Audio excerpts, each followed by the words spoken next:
Hello, this is Freethought Forum, a program by the Atheist Society of Knoxville and the Rationalists of East Tennessee. I am Ben Snyder.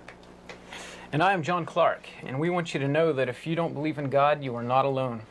Right here in East Tennessee, you can find freethinkers and agnostics, atheists. This is a show for them and people curious about living a life free of supernatural beliefs. This is a call-in show, however we have only one phone line, so if you can't get through, we invite you to email your comments or questions to us at freethoughtforum@yahoo.com or tweet them to @FFTVKnox. The Rationalists of East Tennessee has monthly activities on the first and third Sunday mornings, usually lectures with lively roundtable discussion. The second Sunday is a book club. The fourth Sunday is a reflections gathering, which is a potluck afternoon gathering at a member's home. The Atheist Society of Knoxville is a fun meetup, often at a bar or restaurant. Tonight's meetup is at Barley's Tap Room and Pizzeria for happy hour tonight after the show for food, drink, and conversation. And Friday, we will be meeting for happy hour at the Field House atop Bearden Hill.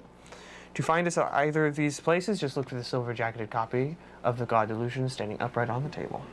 Today is August the 28th, 2012, and we'll be talking about general news topics now. But first, I kind of glazed over the Rationalists of East Tennessee's activities. For September the 2nd, be a lecture, The War to End All Wars, by RET member Michael Lance. World War I stands as one of the history's most senseless spasms of change, defying all rational explanation.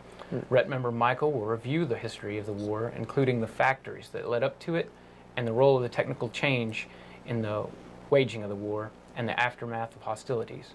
Special attention will be given to the moral drama of the war's critics alongside its generals and heroes. That'll be from 10:30 a.m. to 12:30 p.m. at Pellissippi State Technical Community College in the Goings Building Cafeteria Annex. Also, the 9th, the book will be The Jefferson Bible by Thomas Jefferson, of course. And that will be from 4 till 6 p.m. at Barnes & Noble Booksellers, 8029 Kingston Pike. And on Sunday, the 16th, will be East Tennessee's Divided Civil War Loyalties, a presentation by Professor Aaron Astor of Maryville College. And that will be the Goins Cafeteria Annex of Pellissippi State College at 10:30 a.m. to 12:30 p.m. All right. Let's go ahead and get to some news here. First, I'd like to start off with something related to science for some of our viewers that are interested, and well, to the the religious viewers who we seem to always contest the beginnings of life, how that's studied, creationism versus evolution and abiogenesis, right? The Big Bang. So what's happened is typically when we first have this conversation, people will be confused about, like you said, abiogenesis versus evolution. Right. So evolution is going to study, as we've talked about on the show before, just the diversity of life, the why we are related to other species, common ancestors, common descent. And on the whole other side of that, even though we have DNA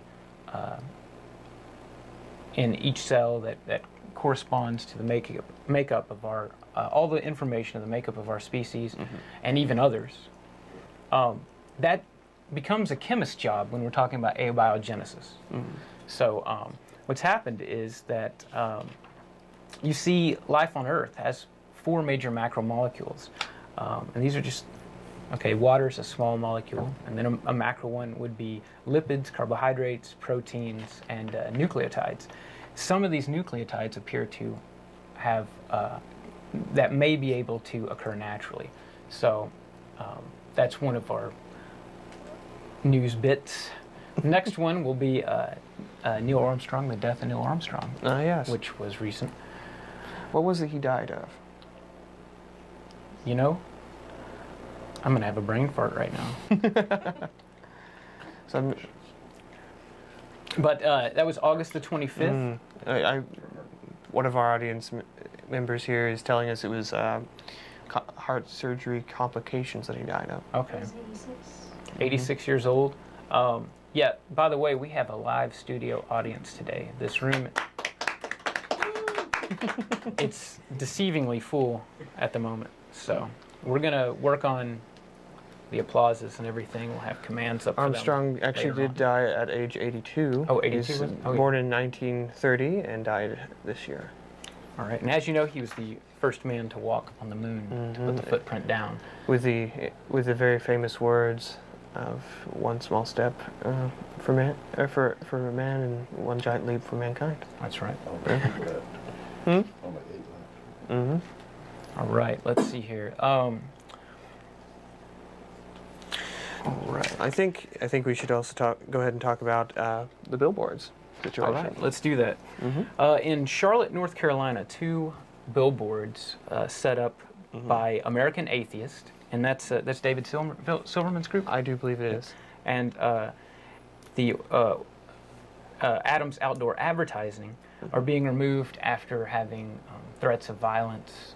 I don't know specific death threats, but just threats of violence is what I've heard. Do you know if it was directed at the atheists, or was directed at the employees of the of the advertisers? Well, I think what happens in these situations from other billboards that have been put up by just communities like our own, like I don't know that Rhett's done one or Ask, but I know we've been. We have. We've been denied. Oh, we've been denied. So see, but once we get these things rolling, what happens is the whoever owns the billboard mask the person directly that's responsible for asking for it to be put up. Right. And so the tactic is to then threaten those people who, even it may not be it may not be their billboard, but it's on their property, so they'll threaten the landowner. The ones letting it go up. And so the tactic is to call them, to harass them. Right. It's pretty easy to do, pretty cowardly as well. And the billboards in question, it seemed, were directed at the religious affiliations of, I believe, the presidential candidates. Right. And through the election period, these billboards were to remain up on, I believe, 2 sides of Charlotte, North Carolina. Right. And one, of course, depicts, I don't know if you can see it from here, but the one on the top is going after Mormonism, obviously, after Mitt Romney. And the one on the bottom is going after Christianity. Yeah. Which is, you might say... I have blocked it off.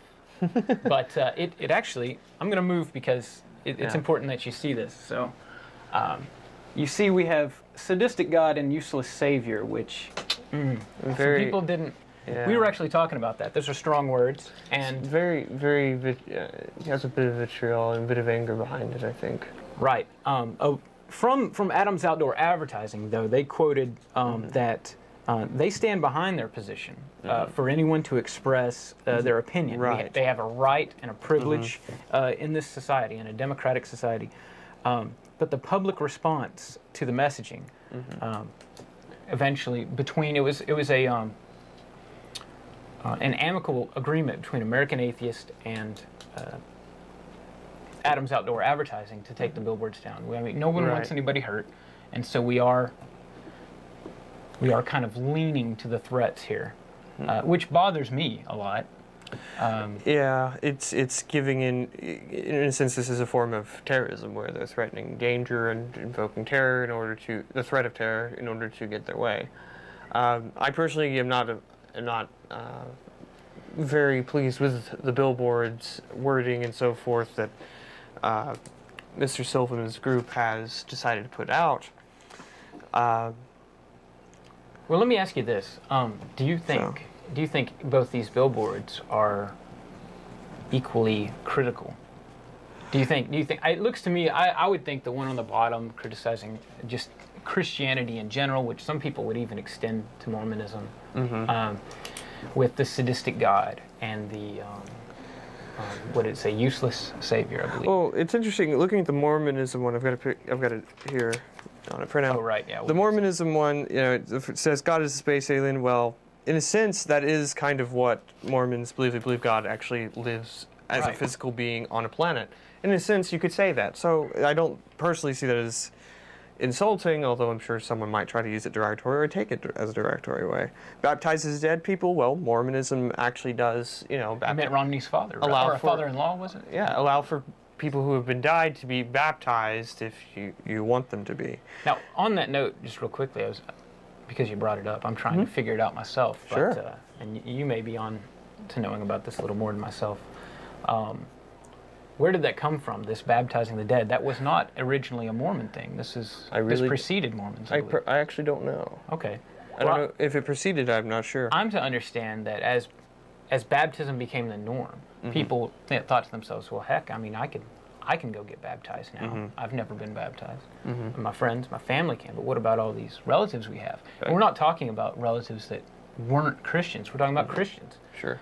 And so, hey, we kind of, I guess, I say they kind of just tossed it in there and said, we can go ahead and baptize them. It's okay. Oh. But I think legitimately, some of the stuff that some of the people Mormons have been baptizing, for example, Mitt Romney's father-in-law, who I believe was, and Frank. They've done that. That was, yeah. That sparked a lot of anger from the Jewish community. And this is a community that is about, 50% secular, maybe more. Well, after World War II. But yeah, so those statements I don't really see as being even derogatory. A lot of people don't realize that's what Mormons believe, that there's such a difference between their personal beliefs and also Mormons. Catholics baptize their deceased as well. So that is have been known to. Just the fetus. Or just the fetuses? Just the fetuses. Children, like babies who die really young. Goes on to say big money, big bigotry. When it's talking about money, then it's hard for me to comment on that one, because there is a lot of money going to the Mormon Church, utilized by the Mormon Church. That was more political. That's what it sounds I think it's more of a political matter, and you could really do that to anyone, or at least a lot of groups, including Christian groups and so forth. So I don't know that it's specifically anything against Mormonism alone. Big bigotry, it's interesting because there are two things that come to mind for me, really. I'm thinking slavery. I'm thinking the issue of African Americans. That's one of them. One of them is comes to mind. They changed their policies on this, but originally Mormonism did consider black people to be. I believe it was 1978, right? I believe so. Somewhere it was in the past century. There's a great song in the Book of Mormon by the producers of South Park, it is just great. And I'm not going to sing it for you because I don't know it and I can't sing that well. But it's like I believe it was 1978, and it was almost a change of mind. But they're not still on the same platform as everyone else still, I don't think. I'm not sure. I'm not sure if there is a Yeah. difference in the way they are treated or in positions that are held in the church. I just know that they have gone back on, or changed their policies, their dogmas on how black people are viewed, because I think it was that skin color was an indicator of how pure you were, and I think the idea was that if you were black of skin or dark at all, you were impure. And of course you can't, unless you're Michael Jackson, you can't change that. So of course this is something that people can't change about themselves, and they're just born with, and it really doesn't seem to have any such implications as what they suggested. Well, let's steer this more towards the issue of offense. Sure. So these billboards sparked rage enough in certain people to call in and have the threats and to get them removed. Right. And I guess I immediately think of church signs. I immediately think of, I just drove in from Nashville. There's a giant cross. Now there's nothing offensive about a 100-foot cross. It's humorous. Yeah. Surely that costs money and takes time, and there's upkeep. And I do remember, I believe they wanted to light the cross. They wanted it to have lights. And fortunately for their budget, I think that violated air traffic control or something.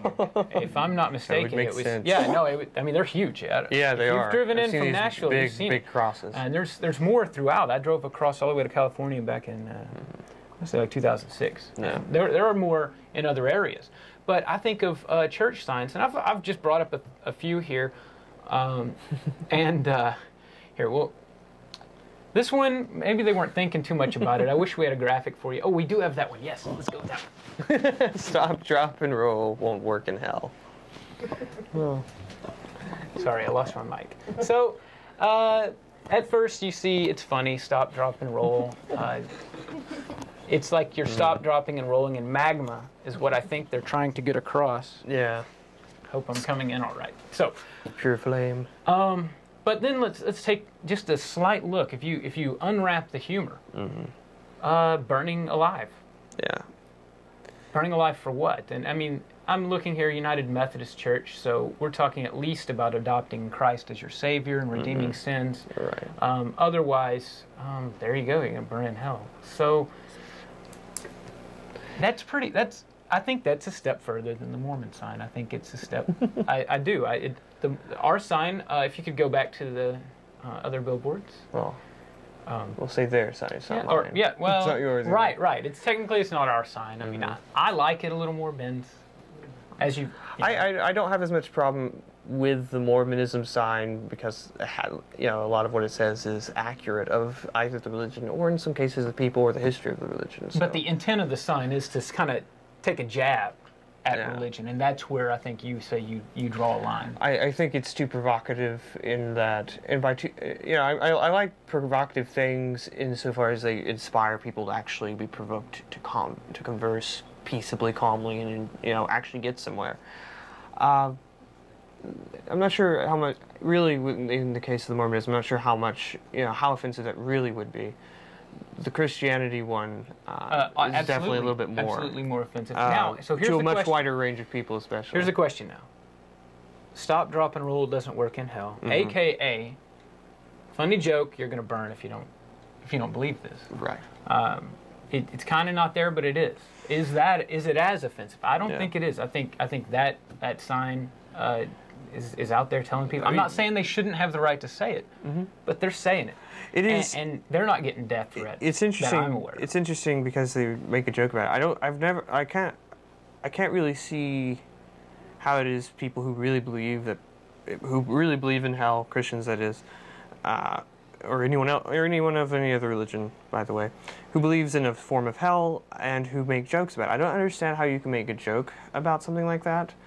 I used to be a Christian myself, and I found hell to be the most horrifying concept, a horrifying place for people to go, that I didn't want anyone to go to. I didn't care who they were, what they had done. I really didn't want them to have to go there and suffer that, because it's horrifying, and to joke about it is just repugnant. Well, I'll just throw up another. Here's a billboard, not making kind of a joke. I don't have it on the screen, but hell, one way in, no way out. It's definitely a scare tactic. It's absolutely terrifying. There was a time as a child that I was terrified, and I think the teaching was just to kind of, well, you're good, so you're a Christian now, everything's fine, and you bury it away, and it doesn't happen overnight, but over a period of years, and you forget about it. And at least in my recent conversations with theists, specifically Christians, when you bring it up, they haven't had to think about it for years. And when they think about it, they're always thinking about it on the side of the coin as, well, I'm not going there. Well, yeah, I mean, you have a lot of them that look at, and a lot of this, it's interesting because, like I said, when I was a Christian, I cared about the fact that other people were going. It bothered me a lot, and so it became important that I be able to convince people that Christianity is true. But I don't think my experience, from what as an atheist, as I talk with Christians and such, I don't think my experience as a Christian is the common one, because there are a lot of people who are Christians seem more concerned about the fact that they aren't going there, and if you are, well, that's your fault, that's your problem, and if I can't convince you, oh well, that's God's business, that's your business, not mine. Right. Which I never believed as a Christian myself. Right. Oh, we'd also like to remind you that. This maybe we're not pressing enough buttons here. I'll find another billboard. We'll get you to call in, and we can yell at each other or just talk peaceably. Yeah. To remind everyone, this is a call-in show. You are more than welcome to dial the number on the screen, 215-2288. We only have one line, so if you can't get through, you can try again. And we also have Twitter, by the way. Right. That's new, so it's in the papers. Hang on. It's in the opening. Yeah. You can get through to us also. It's at FFTV Knox. on Twitter, or you can send us questions or comments through the email at freethoughtformat.com, just to remind our viewers. So yeah. But yeah, John here has a lot of billboards. He did a Google search, church sign hell, and there's a lot of them. And there's one billboard here telling me that not all questions can be answered by Google, and that's the Claude Presbyterian Church. I don't have an address for you, but and apparently that's true. Not all the Well, I billboards would agree with that. I mean, not all questions can be answered by Google. Some, we don't have all the answers yet, so we're still looking. But I think what they're saying is some of the questions that can be answered by Google, you shouldn't ask Google. I think that may be the intent. It may be the intent. That would make more sense. All right. Well, let's move on to our boy Bill Nye the Warrior. Oh. We can move to a call. We have a caller. I'm going to go ahead and do that. Hello, caller. Hello, caller. Hi. Hi. I was just listening, and the gentleman on the right side of the screen. I'm sorry, I don't know what your name is. My name's John. And I'm Ben. So I had to look at the screen to see if you meant right side. But anyways, yes. The one with the mustache beard. No, that's you. Hi, I'm Ben. Yeah. Okay. By the way, could I get a name or nickname from you? Name or nickname? It's Cindy. Cindy? Well, I had just heard that you mentioned that you used to be a Christian and that you had changed. I mean, I wanted to know what was the reason for your change? Was it an outside influence or a personal experience that you had that changed your view? Yeah, I'd say both. It wasn't. I didn't have like one thing that happened or one thing I learned and that was it. I had a kind of a long, like 1 to 2 year long transition where I started encountering problems when I was trying to convince atheists, actually, of my beliefs as a Christian. I was trying to convince them, but was more so interested in why it was they didn't believe me, why they couldn't believe it, what was troubling to them, so I could understand it and help them get over that, if I could. And I found that I couldn't. I tried looking it up. I went to friends of mine. I had attended a Bible college, and so I had a wide range of friends through Facebook and so forth I could go to who I could ask these questions. And the more I went and asked them questions, the more upset they got, the more angry they got. They offered me answers, but they were ones that I'd already considered and that failed or didn't make sense for a reason or another. In addition to that, and a lot of these issues were moral issues over the behavior of God and His people in the Bible. Then it became more about issues of how do we know God exists? How do we know which God is real, if there is one? Now, have you explored any other religions aside from Christianity? Oh, so have I? Well, I did not, largely because In my searching, first off, as I was still a Christian who was struggling, I've just focused on talking with my fellow Christians at first. And so I got to a point where I could not accept the idea that the God of Christianity was moral. So then what happened was I was also looking at arguments about how does anyone know a God exists, what is a God, that kind of thing. And I studied the philosophical arguments, I studied arguments for evidence, against evidence, and so forth, and I couldn't find any credible reason to believe a God exists. As a result of that, I realized I am an atheist, and that I cannot find any good reason to believe there is a God, and that typically, removes a lot of religions off the table immediately. Other religions that may or may not be theistic, such as Buddhism and Wiccanism, and maybe some other things like that, maybe some other pagan forms of religion, I couldn't really buy what they were trying to sell, largely, again, because of, their claim and how they substantiate their claims. And Buddhism's kind of a philosophy. Does that answer your question? Yes, thank you very much. Okay. Thank you, Cindy. Okay. Now, real quickly, because there were a few points in there I thought we could jump on, but what was the time period of that for you? Time period, and by time period you mean when? I guess from the questioning phase, no, the witnessing phase, to the, I realized that I could not substantiate these positive claims for a God. What about the time period there, at least? The time period, it took probably about a year to fully, for that change to have fully occurred. And it wasn't something, I don't think I made this entirely clear. I wasn't seeking to be an atheist. I didn't even really understand what atheism was when I first started talking to atheists. I was, I had no idea that my asking questions and trying to answer people's questions and challenges would lead me to not believing it. But it was from like early 2009 to like kind of early 2010. Huh. Well, I just, when I hear it, because I know we've talked about it before, but myself, maybe there's somebody at home going, man, a year, that was quick. But it felt long, though. You think about it, this Ben is dedicated to his cause, man. He'll research it, and I want to say that I wasn't. I abandoned it. I shoved it under a carpet and left it there for 6 years before I even looked at it again. And even then, I went, oh well, I must be a deist, because I bought into the. You guys will like this one, you theists at home. I bought into the, well, there must have been a cause. There must have been a creator. Right. So I didn't know it was called the first cause argument. Right. I had used it before, but I had used it to support the Christian God, but I could no longer support that one. So, but I didn't want to think about it anymore. And then, of course, I don't know if you guys, maybe there's someone here who's been watching every day, every time we're on since last year, but I had an episode where, I went to the Army, and they said, which God? That's basically what they did. I walk up to the doorstep, and they said, which God? And when I didn't answer with a God, there were problems. And some of you at home probably know what I'm talking about. So then I started answering the questions. Of course, you don't got a lot of free time in the military, so another 5 years, and I'm an agnostic atheist. And it's interesting to hear the fast to slow version. And one of the reasons I bring that up before we do our little halftime break here is that I visited UT last night for their Secular Student Alliance. And last year I was there a couple of times, and even earlier this year for the spring. And you've got a room full of 18, 19-year-olds. And,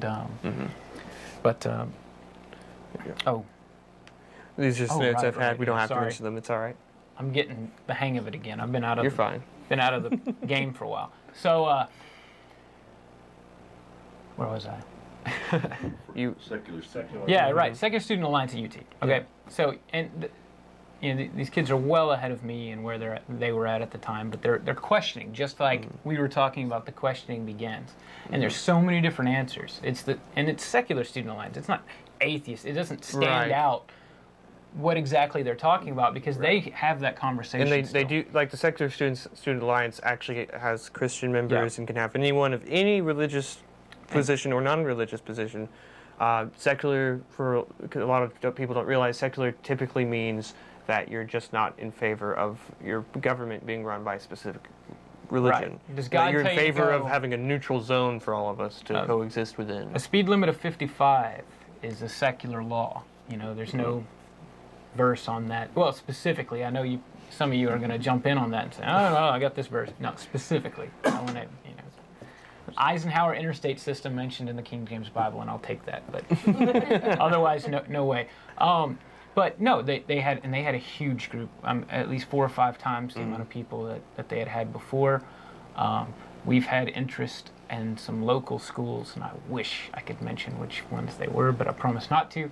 And there were just some great, bright minds in there, and that conversation, there was his side of that story, my side. We got several people here in our in-studio audience today who have had similar stories, and some of them are in the middle of that journey and whatnot. But anyhow, I just wanted to plug them because they're awesome. But I guess we should get to our halftime show here.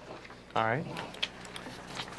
In case you were just tuning in, this is Freethought Forum, a program by the Atheist Society of Knoxville and the Rationalists of East Tennessee.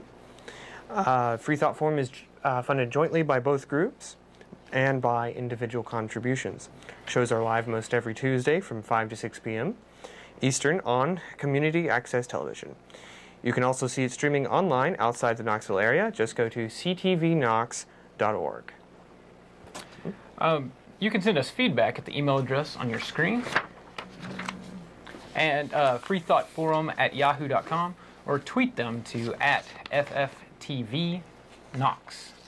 But don't wait, this is a call-in show, and just like Cindy, if you don't mind calling in today, August 28, 2012, we'll have the number on the screen, 865-215-2288. The Atheist Society of Knoxville, or ASK, meets several times during the week. We have evening meetups for fun, food, and drink, and conversation. ASK's purpose is to supply a venue for community, camaraderie, and outreach to atheists, agnostics, freethinkers, and other like-minded persons in the East Tennessee area, including any Christians or Muslims or any religious people who would like to come and have a chat. The Rationalist of East Tennessee has Sunday activities involving lively presentations and discussions of subjects topical and timeless. Once a month we get together for a book club. You need not read a book to attend, but it helps, of course. Both the Atheist Society of Knoxville and the Rationalist of East Tennessee help provide a social outlet where you'll find that if you don't believe in God, you're not alone. All right. We can move on. So now we're going to talk about, right before we had Cindy call in, we were about to talk about Bill Nye. And as you can see, he's got his megaphone here, and he's shouting. And what is he saying? Bill Nye releases sound bits, and he's an eloquent speaker. I haven't heard him in person. That's my next goal. Like one of the James Randi things. I think he speaks at those. But he had recently jumped out, and let me give you a short quote that he gave. It was on a YouTube soundbite. I don't know where it originated from. Oh, it was from Big Think. Oh yeah, Big Think. It's where they have a bunch of prominent thinkers come together and or come and do videos where they give their thoughts on different subjects really quickly. Yep. And so here's his statement, and we're going to be talking about biology again. This will come back to our news just a little, or I'll at least try to make it come back. We'll see. But evolution is the fundamental idea in all of life science, in all of biology. It's very much analogous to trying to do geology without believing in tectonic plates. I don't know how much the audience will know about geology and tectonic plates, but this is fundamental to the rest of the life science, medicine, almost all of modern medicine. Because sometimes we just go back on the tried and true, and then we kind of seek to find out why it works. But even then, you find out, well, there's been this coevolution, and this medicine has worked for 3,000 years, and then it stopped working in this country. Why?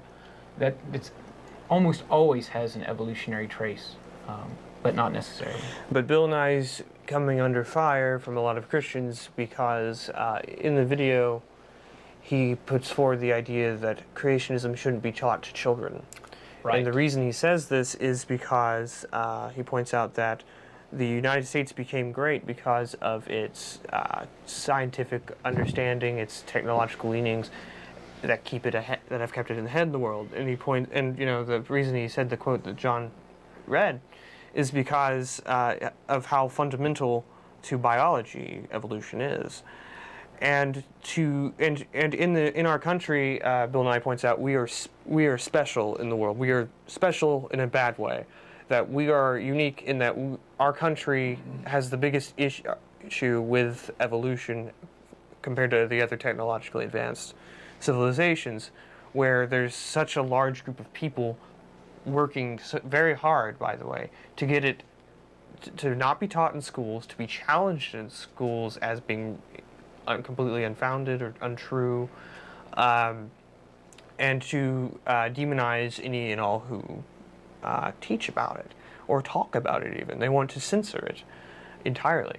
And Nye points out that we need informed citizens as voters, as workers, to attract more jobs, you might say, to attract higher level positions, to be able to fill those positions, to be able to do things.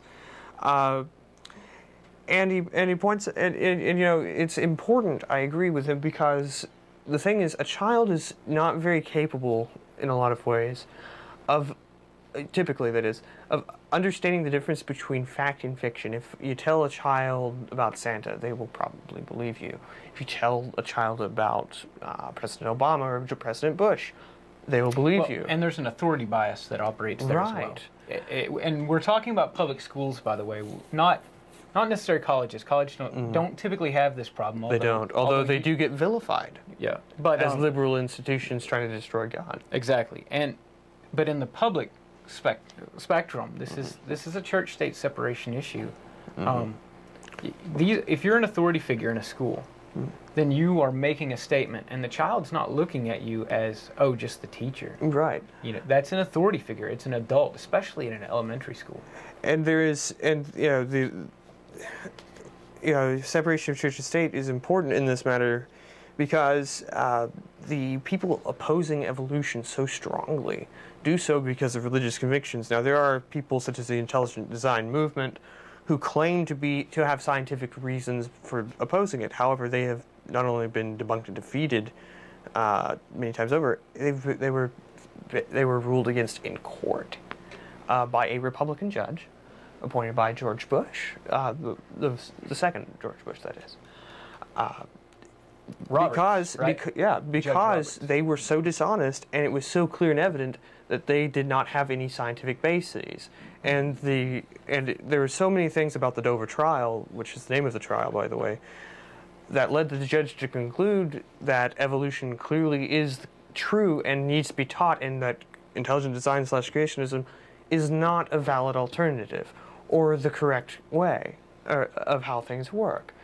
And so you do have this being a matter of religion versus state, of going religion versus science, where they're saying we believe this thing because it says so in the first few chapters of this book, a really ancient book, and we're going to accept that over what countless people have worked so very much hard to learn and to discover.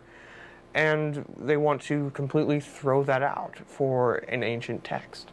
Right. And what it seems to me that some people don't realize, or at least at first, it kind of sneaks up on you, okay?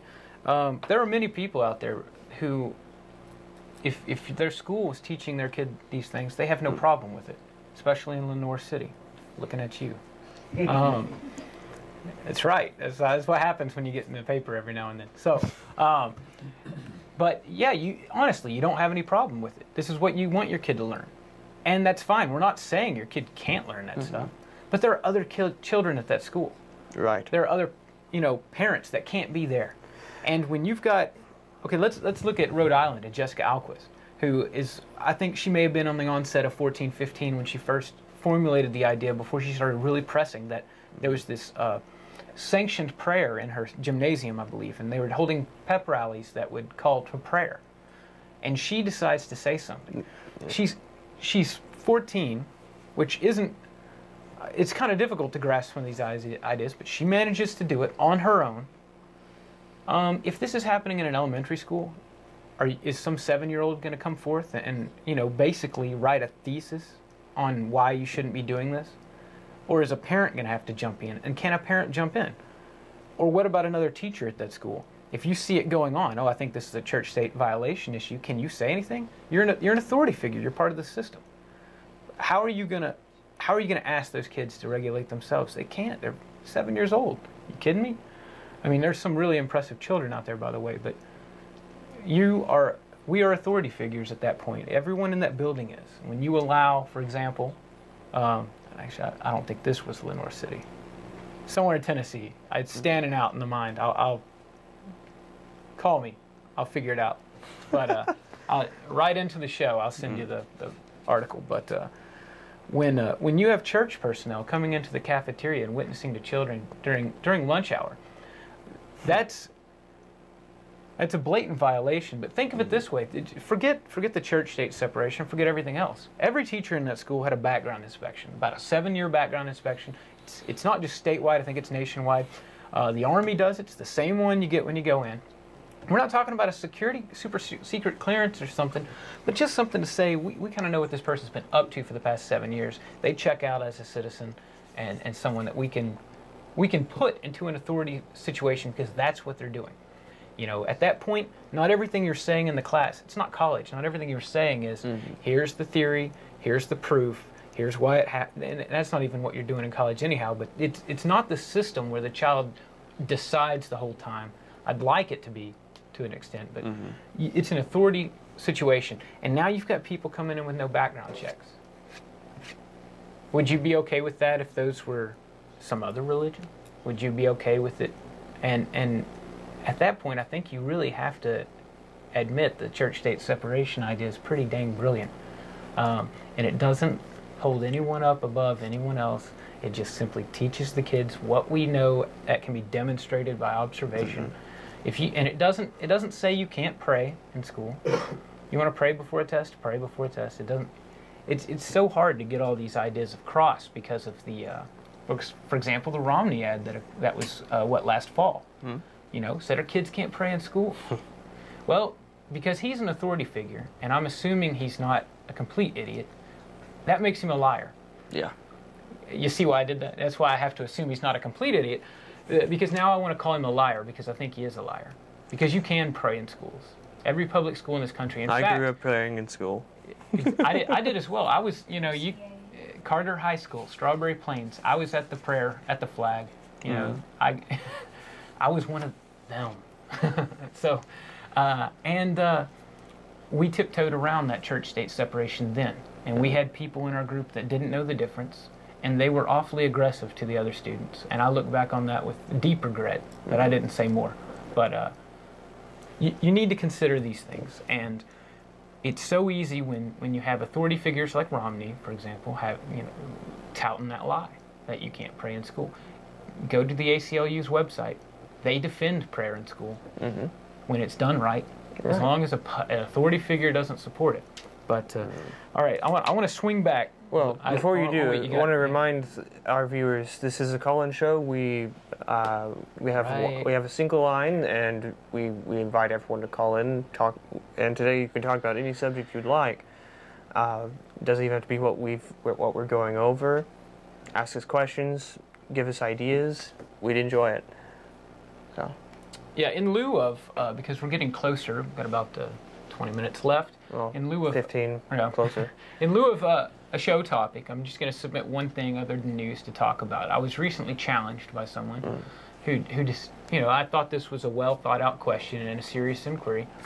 And the statement was, let me see if I can dig this up here, that I'll rephrase it, do I consider every step our country to take towards adopting an atheistic worldview as progress? My initial answer, and I think I'm going to stick to this right now, is no.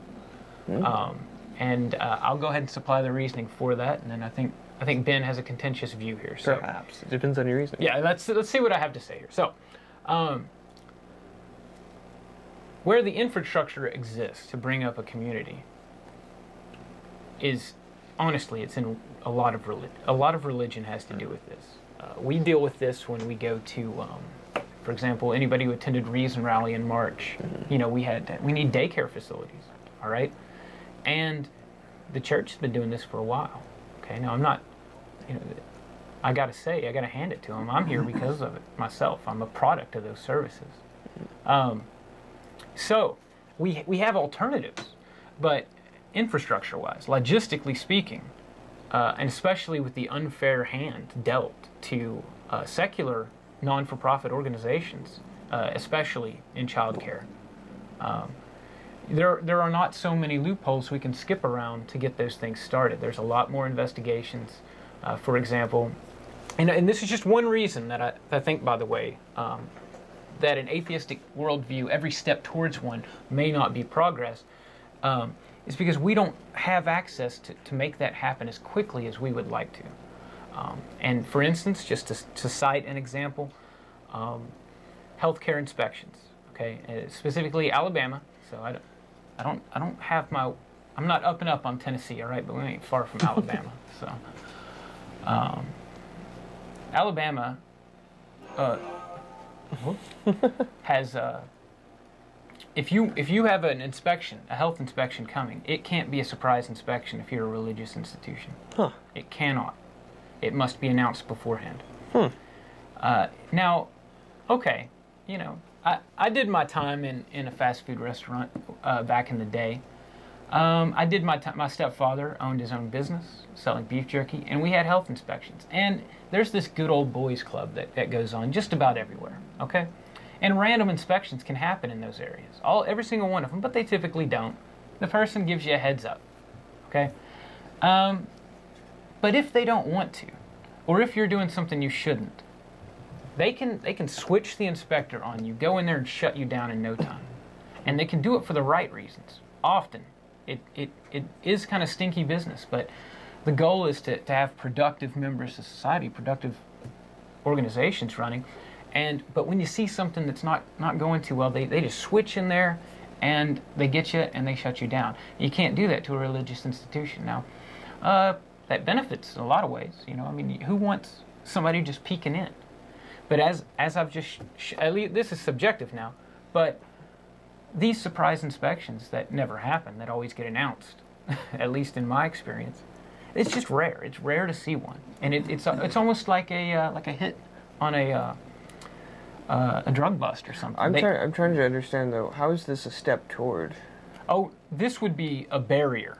Right, and but I don't see that in favor of your position of that. Well, because they already exist. Because what already exists?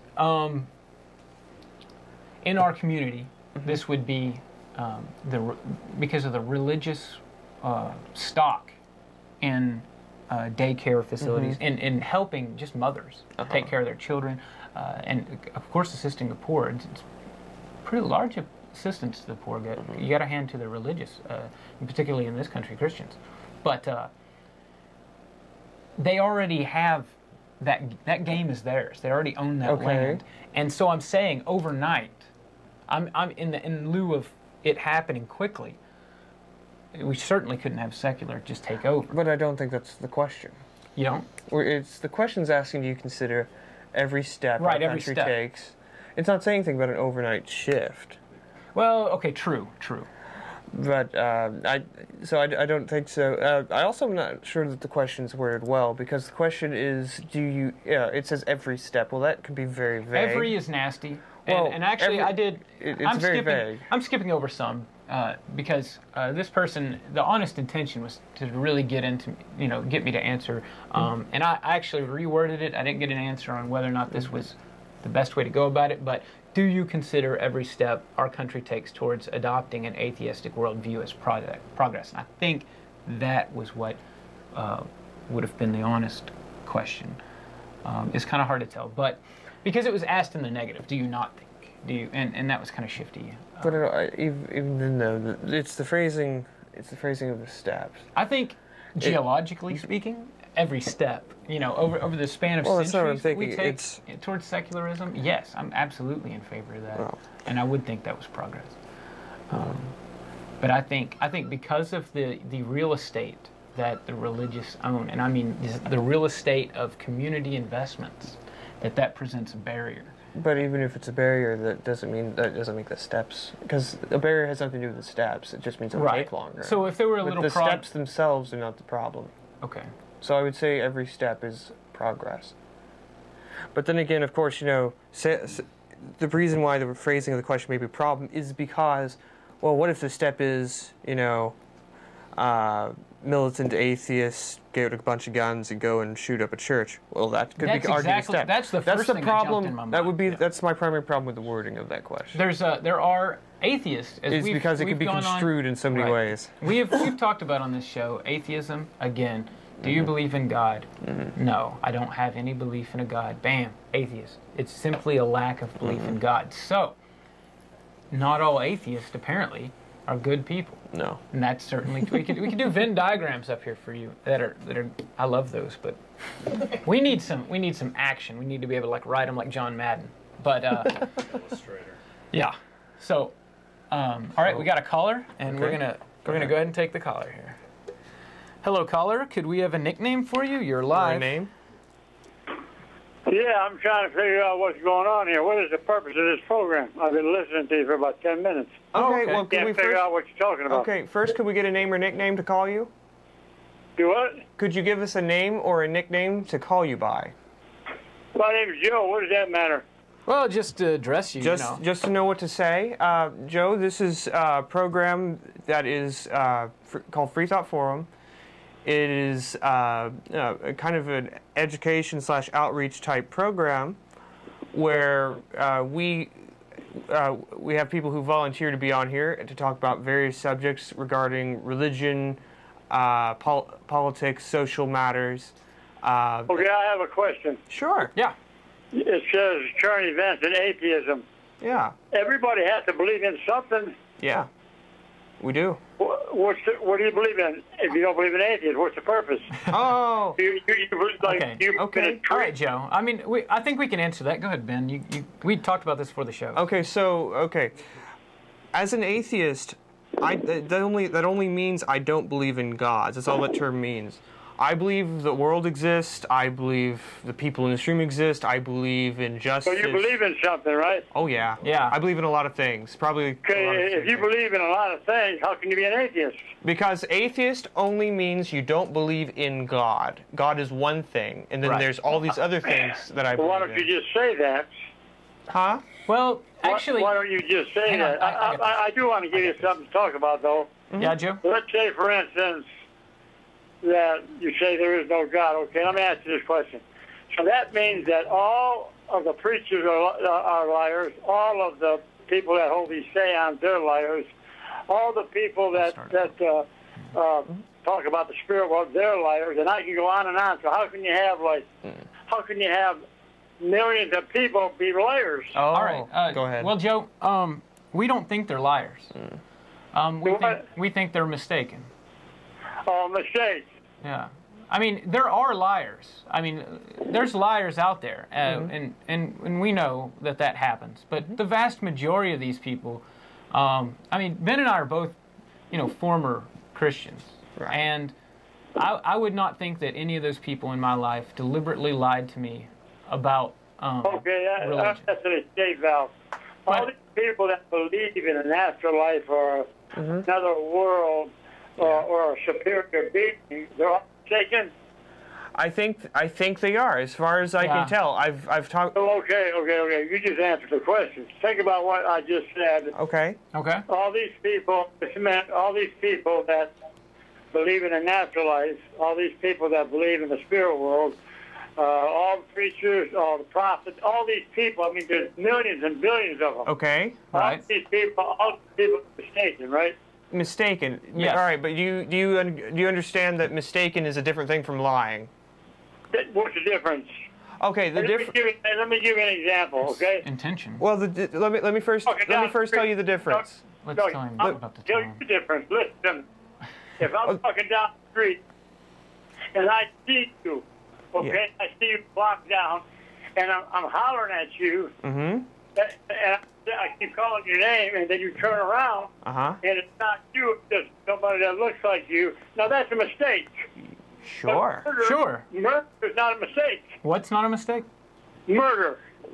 Lying. Actually, All right. Right. This is not a mistake. right. Okay, let me address. How did we get to murder? Hold on. Let me address what you were asking. You said you do not understand the difference, and I just know the difference. But go ahead. Okay. You don't. We're talking about. I'm not talking about murder. I'm talking about lying and mistakes. Hang on, let me bust in here. We got Joe. Just so you know, we got 5 minutes and 15 seconds left on the show. good. So we're going to keep talking with you. It's just we're letting you know we're running low. All right. So lying is when you know the truth, but you tell someone something else. I know what lying means, man. Get out. What? You're kind of. I know what lying is. You're not telling me anything. Hold on. I'm not finished. Let me finish. So. I'm sure you know what lying is. I'm trying to explain to you what I'm meaning. Yeah. So, you agree with me. Lying is when someone knows something is true and they say something that's not true, that's opposite to what they know. Deception is lying.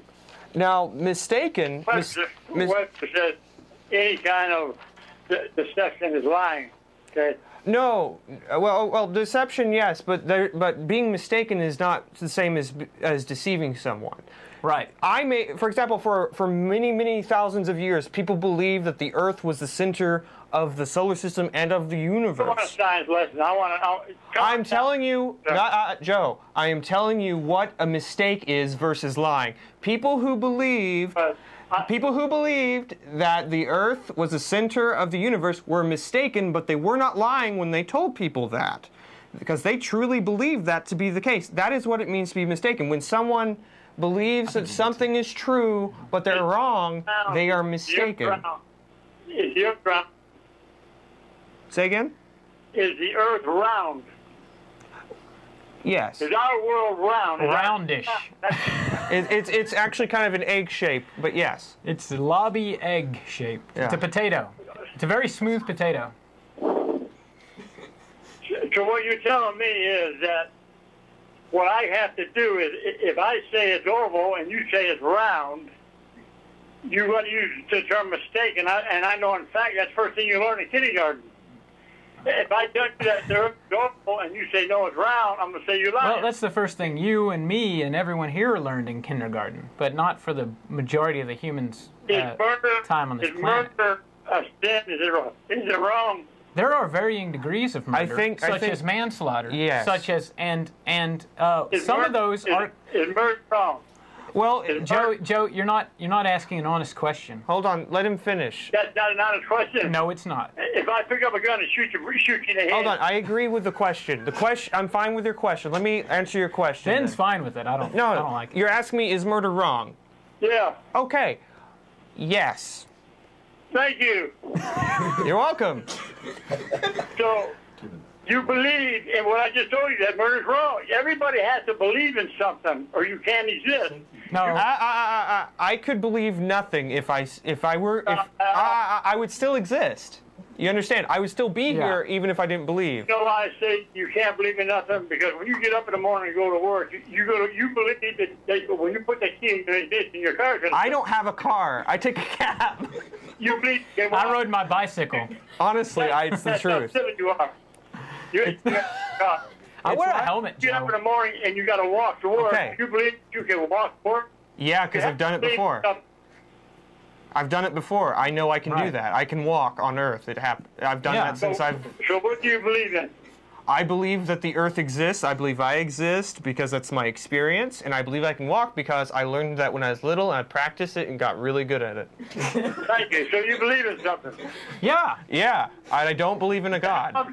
That's all I'm saying. Actually, Joe, I don't believe in God. Hang on. Joe, you did ask earlier. You said, well, why would you stick to the term atheist? Why do you say that? And I think what Go ahead, Joe.